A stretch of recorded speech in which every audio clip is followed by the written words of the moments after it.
Oh my Who's he going to goodness. be passing to? We got breaking news on No. the show. Oh, this is bad news, Oh guys. my goodness. Oh, no. Breaking news on the show. I can't believe this is a real thing. I'm not making this up. This just happened according to Ian Rappaport. Well, actually, according to his agency. Colton McKivitz gets a 1-year extension with the 49ers for $7 million. 65% of that is fully guaranteed, Michelle. I can't believe this just happened. So What? is he really going to be the right tackle next year? That's my question. Does this mean that they're good with Colton McKivitz? If they're going to give him all that money and guarantee, what do you say, 65% of it? 65%. Oh my gosh, they could have used that money on somebody else. That's so gross. Again, if you missed the beginning of the show, he allowed 47 pressures last year on just 573 pass blocking attempts.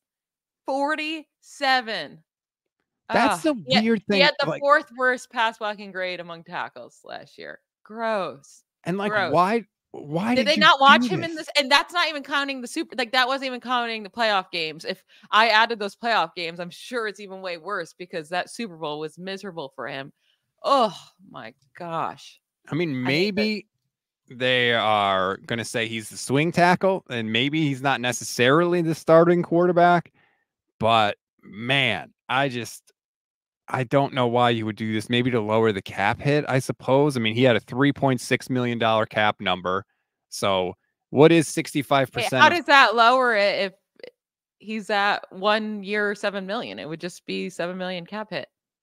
No, because they can make it a bonus. And oh my gosh. If they really do void years for Colton McKivitz. 4.55 is 65% of 7 million. So 4.55 million is guaranteed. Look, we need more information, but I don't know why you would just be in a rush to this is a team that cut Colton McKivitz at one point. Nobody was going to try. He wasn't even a free agent, but what was the rush? I don't get it. I mean, look, I'm sure it's like I said, the roster is a Rubik's Cube, right? I'm sure it's part of one of many things the Niners are going to do with their roster. Because look, maybe this is maybe we're going to see some news today. Maybe it's Colton McKivitz gets a new deal, restructure Trent Williams, do this. Maybe they're lining things up to make a move next week when free agency begins. Yeah, maybe. They better still bring in a tackle. Colton McKivitz cannot be your tackle next year. He can't be. And he certainly can't be unquestioned. There's nothing about his performance that says to you he's locked it down over there.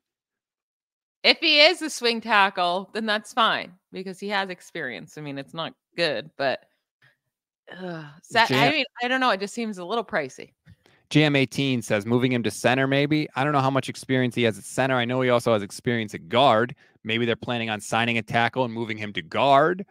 I still don't know why you needed to give him more money. I'm sure it's a cap move. I'm sure they've structured this out to lower the cap number. But that is a thing that happened.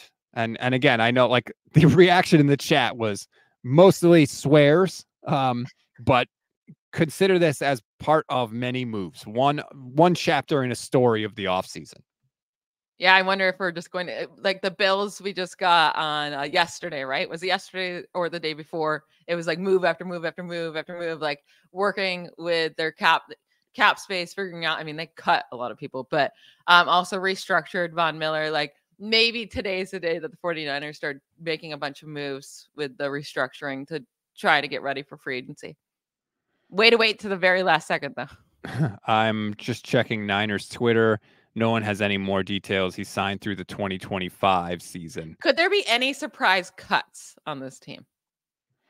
Well, Mike Silver had an article a couple of weeks ago that was basically the Niners are, looking at veterans and making hard decisions. The only problem is you can't really, the surprise cuts would be massive cap hits unless they're cut after June 1st, unless they're designated to be post June 1st cuts. Juice to me would be the biggest one, right? That would surprise most people. I guess. But what is that really going to save? The money that you just spent on freaking Colton McKivitz.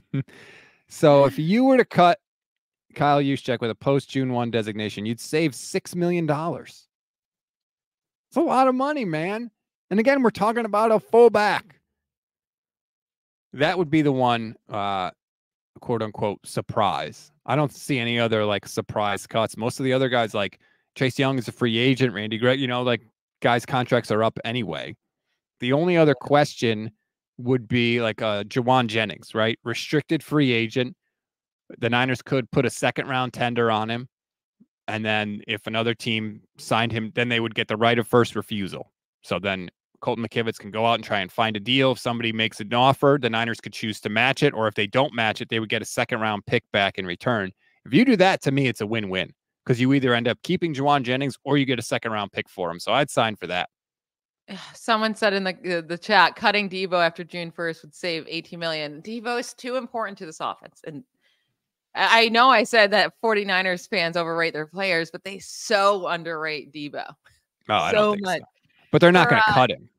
No. But if you think Brandon, so the rumors this week, I don't know if they're true or not, that, they might explore trading Brandon Ayuk if they can't get an extension done, blah, blah, blah. I feel like that's just normal rumors that come out when a guy's asking for an extension. Mm-hmm. Do you think if he were to get traded that it would be like right around now with free agency, or do you think it would not come until night one of the draft?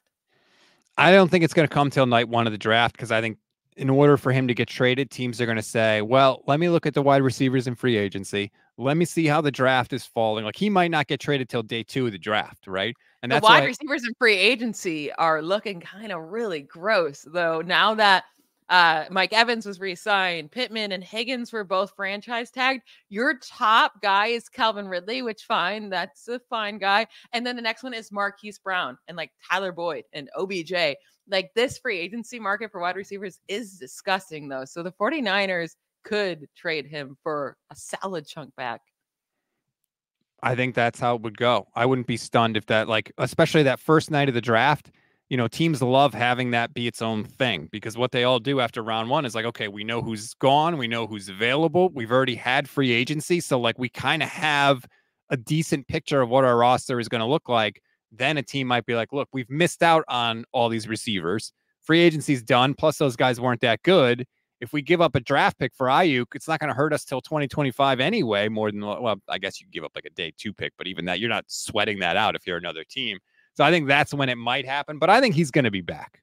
I think he's coming back unless they get blown away, which I don't think is going to happen. So you think they're giving him the extension, or he's just going to have to pay and be sad without it? They'll get him an extension because it'll lower his cap number. Daza 0187 says this offense is better without Deebo. Think of all the catches that could go to Kittle or BA. Deebo has 2 to 3 good games a year now. I kind of agree. So does Ayuk. This is my thing. You can say that, but the numbers with and without Deebo on the field, just on the field at any point of the game, are massively different in the bad way, right? Deebo, when he's on the field, he helps out the team so much in the run game and the passing game, and Purdy's stats are so much better, and then the team's running stats are so much better with just Deebo on the field. When you do that same exact thing with Brandon Ayuk, the stats get better with him off the field. That's just, I don't know how else to say that. Like when you look, I know everything's not just stats, but when you look at the stats with Brandon Ayuk off the field, things get better. And with Deebo off the field, things get so much worse. That's because when Deebo is on the field, Kyle has the whole game plan centered around him. And then if Deebo goes off the field, Kyle has no backup plan. He admitted it. Like, okay, so how does that help you then to move on from Deebo? Because you'll know ahead of time that he's not going to be there. That's the difference. You'll be able to plan for it. When he left that Packers game, Kyle was like, we had a whole bunch of plays we just couldn't run because they were only there for Deebo. So it was like, what the hell are we doing here? I think the offense could easily survive not having Deebo Samuel. I do. He's a really good player, but he's got limitations. But I don't think that's going to be a thing. I don't think they're moving on from Deebo.